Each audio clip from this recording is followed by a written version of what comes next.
Golden, and you're watching Art Kitchen. This is the second part of a two-part interview with the fabulous Eleanor Murray.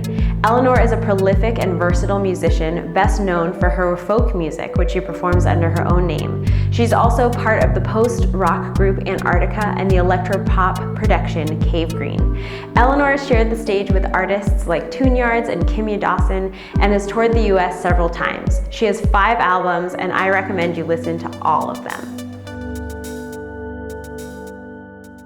Well, how does your relationship change with your music, like when you share it? Like what is a song to you, or what's your relationship with a song when it's just yours and when it's emerging or when it's finished but no one's heard it yet versus like once it's out, you know, in people's iTunes libraries and like after a show or whatever? Yeah.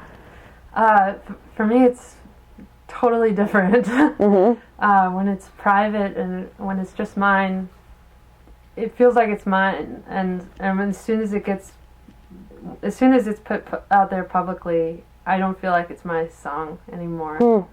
And I honestly, I don't really like to listen to it, and I only play it if I have to practice it for the show. But it's a total feeling of like, okay, it's not mine anymore. It's just strange. I don't know why that is, but when it's private, I always have this excitement in the morning to like go play it, or even just to listen to it. Yeah. As soon as it's public, it's like it's for someone else now to get excited about, and I just want to focus on the next one and find that new excitement. Yeah. Do you feel like your creative process is like necessary for you to like feel happy and healthy?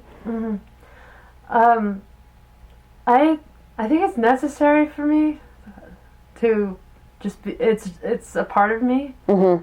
I love this question because like my first response wants to be like, of course, like, but when I really look at my creative process, I don't think I'm necessarily healthier or even happier. I'm just in it, and and there's a drive in me that stays in it until it's done. And so sometimes that means like I'm in there and I don't sleep, I don't eat well, I don't see people, like, and so from the outsider looking in, I look like a mad scientist, so probably not very healthy. And and probably I don't look that happy either. But it's, for me, it comes in a really strong wave where I just can't stop until it's done. And then I go back out into the world and see the sunshine. And so I'm probably not very healthy in that state, but I feel like I can't help it. Or that's my job. I have to get it down. Yeah. That's what I'm here to do. It's like, And then your initial response of like, of course I need this to be healthy and happy. Where's that coming from then? I guess it's more, this thing of how society views being creative. And I agree with it. Like, being creative is a good thing. But when I look at my personal experience of it, it's, I'm like locked up in a dark room and like going crazy until I feel like it's done. Yeah, but there's something like, you're saying like that's what you're put here to do. Like there's something like pulling you and calling you back to it. Yeah. So like, what would happen if you didn't listen to that call? What would happen if you didn't create? Yeah. Well, I think I go through waves of not creating too. Like, so my feeling is that from my experience of not creating, I do feel like I'm more responsible, like I'm more social, like kind of these positive things. I'm just more on top of my outer self. You know, I'm like a better business person, kind of. I can get things done. Whereas when I'm creating, I'm I have to leave everything. Right. So I think, yeah. I think not creating, I guess a part of me doesn't see it as a bad thing. Yeah. And I think to the outside world, I might even be healthier and happier. But this creating is such a part of, it's like a part of my body. It's hard to imagine what it's like without it completely. Yeah, that makes sense to me. Do you think, like, a lot of people, I just hear so many people talk about, like, oh, I wish I was creative, and I'm sure you get that a lot, like, with your music, like, oh my gosh, like, how do you do that? Like, I wish, that I could do that, and that, like, people often, like, feel disconnected from their creativity and, like, want to get back to it, that they were creative when they were a kid and, like, wish they could get back to it. Like, do you feel like they should? Like, do you feel like being creative or, like, being connected with your creativity is, like, necessary or, like, useful or the key to, happiness and being healthy or more connected to yourself? And do you think that there's, like, a blanket answer to that? Like, or is there a difference between someone who, like, is put on this earth to be an artist, or, are we all supposed to be engaged in our creative process? Yeah, well, I think there's qualities of creative work that offer, like, incredible. There are qualities of creative processes that definitely do allow you to be healthier and happier, like just singing or dancing. The physical effects of those things are really beneficial, or writing, just anything. There's qualities of any type of art that are really therapeutic and meditative, and I think that it can lead to being happier and healthier. I also think, and I might be wrong about this, but I kind of feel like everyone is an artist. That they're, no matter, because that's just what I've seen in the world from the people around me. Like, even if it's not traditional type of art, I see that they have that same drive, just it may be manifested in a different way, like in their cooking, or maybe they're really good at making money, or like they're creative with it, or in their gardening, or socially. That comes up a lot. I see people that are artists in their social world, like anyways, but I feel like that creative drive, I just feel like it is in everyone. It just might show up in different ways, or in ways that people don't associate with art, so they feel like they're not artists. Yeah. But I just feel like it's there in everyone, whether they know it or not. I could be wrong. We're gonna have to test everyone. It's a hard thing to test. Studies have shown that everyone. So you recently made this huge change, like you were talking about, from, like, acoustic music to electronic stuff, and you were talking about some of the, like, decisions and intentions behind that. Will you share a little bit about, like, what that process, like, so your electronic project, Cave Green, like, what was the process like creating Cave Green? And, like, it's not just about, like, writing songs, but you've actually, like, crafted this whole, like, project, this whole, like, new way of being on stage, and that in and of itself feels like a creation too. So, like, how did Cave Green come to be? Well, Cave Green, first off, it's a collaboration. It's I write the music, and then I work with Gianluca Bucci, and he writes the words. And though every part of it is a collaboration, we talk about what each song should be about, and not, I feel like not only is it a collaboration with him, but we've kind of made this agreement that it's a collaboration with nature, and that's our mission behind it, is to kind of say what we feel the earth wants to hear, or the earth wants to be said. So it's listening to each other, but then also always having this listening to the earth and to nature, the universe, whatever you want to call it, like to check in that, like, we're all doing this together, and it doesn't have a personal drive. It's like, it feels like a earthly awareness, or earth awareness project. I don't know how to call it. And so the process so far is that generally he writes the words, and then I started making electronic music and there's all these new qualities happening with dance and videos, and my experience of it has been really just starting from scratch in a lot of ways.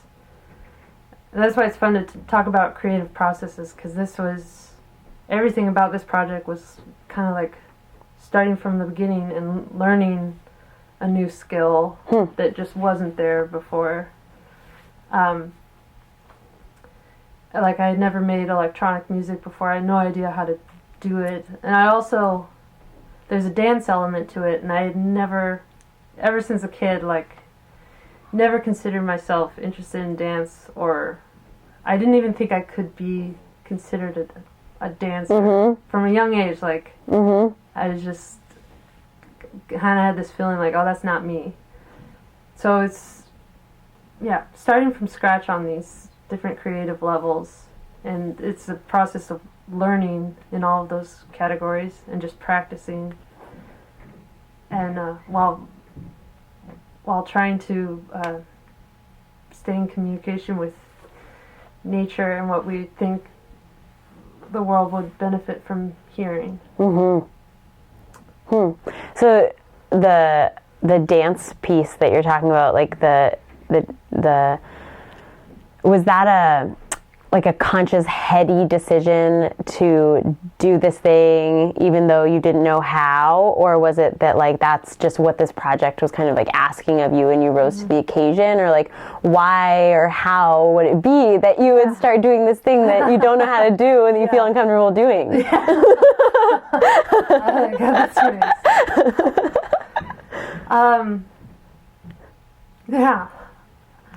I think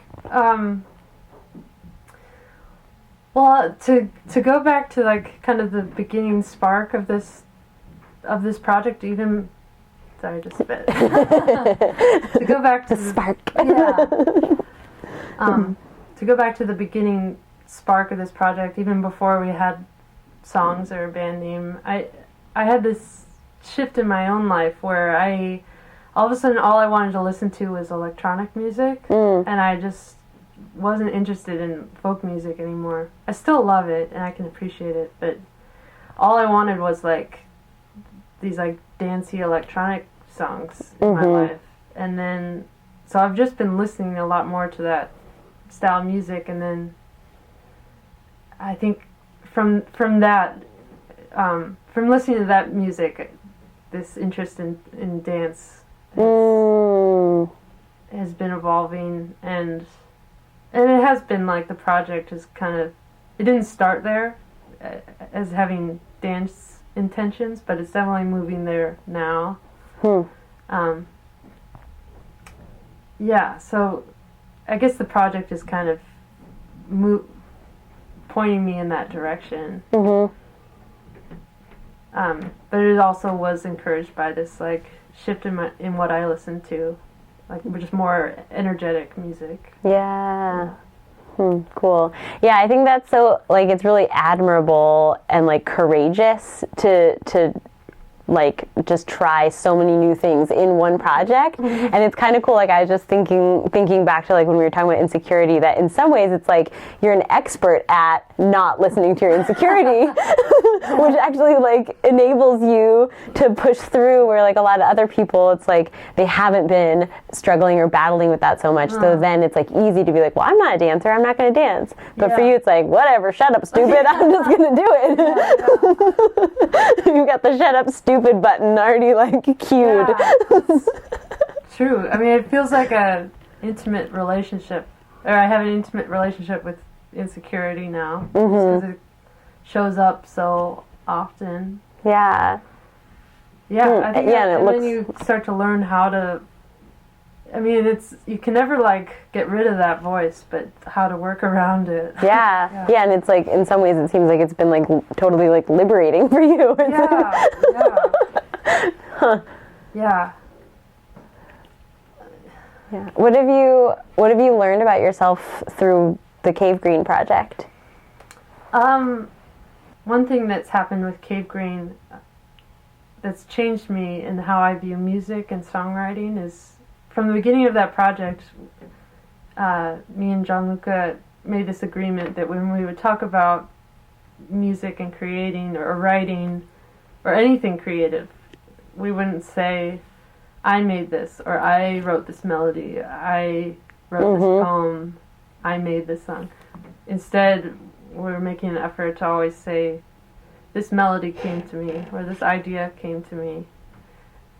And that's made a huge difference in how I look at music and where I think it comes from. So that's been a big change with Cave Green, is like I'm starting to not take so much ownership over what's created, and I'm always reminded that it's not mine, and it's coming from this mysterious place that I don't know how to describe. But it's not that I am the creator. Right. I'm just the listener. Yeah. And that's so that's come more with Cave Green than sorry, was there another part of the question? No, just like what you've learned about yourself. Maybe there's another part to the answer. Yeah, you just need to ask it. Another thing about Cave Green that I've learned is how to explore that world of starting from scratch, like not knowing how to do something, and then just taking that first step to trying to do it, especially with dance, because there's always that voice of like, why are you dancing? You don't know how to dance. You're not a dancer. Like, da da da. One thing it's taught me is like to get through that voice is to just pretend, like to pretend I can dance, or to pretend I can make a really dancey electronic song, and just by pretending, it gets me to practice and then to keep working on it instead of just not even trying to begin with. So I've learned more about the power of pretending, because that allows you to at least try, and then by trying, you're practicing. Yeah. And then it evolves from there. Yeah, and you've tricked yourself into making art. Yeah. Wow. Well, I have one last question for you. I don't know, I'm just like, blah, blah, blah. It's been so cool to listen to what you've been sharing. It's like really awesome. My last question is just about like, for other people, like, do you have suggestions for people who want to strengthen their connection with their creative process, or people who like have ideas that they've been wanting to turn into, a piece of art of some kind and like haven't started, or just like what do you have any like tips or suggestions? Well, my first suggestion connects just to what I was just saying, that I know that block that like stops you from even attempting to create something, and like I just said, pretending like you are a dancer, pretending that you are a singer, or that you're a pro at it too, just like going all the way and like having fun. That's a way to at least break that first wall and to just trying, because that's the biggest wall that kind of won't let you even attempt something. For me, the other block that comes is like not allowing myself to do something. Like maybe I have the idea or I have the inspiration or the drive, but I really won't allow myself to because I feel like it's a waste of time or, you know, it's not productive. That comes up over and over for me. Or I won't make any money at it. Like I should put my energy towards something that actually helps me create a living. So, and so for me, how I get to that place of allowing, like quieting those voices and then just allowing the creative process to happen. For me, my mantra is always like, okay, I'm going to take all these voices, push them outside, and lock the door just for tonight. And, those voices, like anything I'm worried about can be done tomorrow, but yeah, it's helpful for me to imagine physically putting those things outside of the door, locking the door, and just saying no more. Yeah. Sorry, I feel like there's a better way to say that, but makes sense to me. Yeah. And sometimes that means too, like turning off my phone and not going online, saying no to plans, becoming really antisocial, and just allowing that to happen. Not worry about not worry. Yeah, because there's so many distractions too, and like external or internal, and like when you're talking about the listening thing, like I think sometimes like I do this, I know that a lot of people do it, where it's like, okay, I'm listening, like nothing's coming, and it's like, well, because your chatter is still going, I'm listening, nothing's coming. So you actually have to like listen in a really like a deeper place that requires a deep silence. Yeah. And for me, it is a part of that process that really, I need to be really nice to myself in that moment. And it's kind of, to set up that space for creation, I start to look at it like, okay, this is just a time for me right now, and I'm going to make it as comfortable as possible, and do whatever I can so I feel good about myself, and then I start to feel, part of it is just getting to that place of feeling comfortable. Yeah. Cool. I feel like we could just talk about this forever. Thank you so much. Yeah, it's just like, it's so good. Endless amount to talk about. Yeah. We'll just let this be episode 1. We can just have a whole season. Cool. Thanks so much. Thank you. Thank you for your questions. Yeah, you're welcome. And that's another awesome Art Kitchen interview. Love it. So like it, share it on social media so your friends can also enjoy, and subscribe to my YouTube channel. It's youtube.com/MoGoldenVideos. That way you won't miss a thing. And if you want to join the other generous patrons who keep this project afloat, make your pledge at patreon.com/Mo. You'll get some cool rewards and connect with an amazing community too.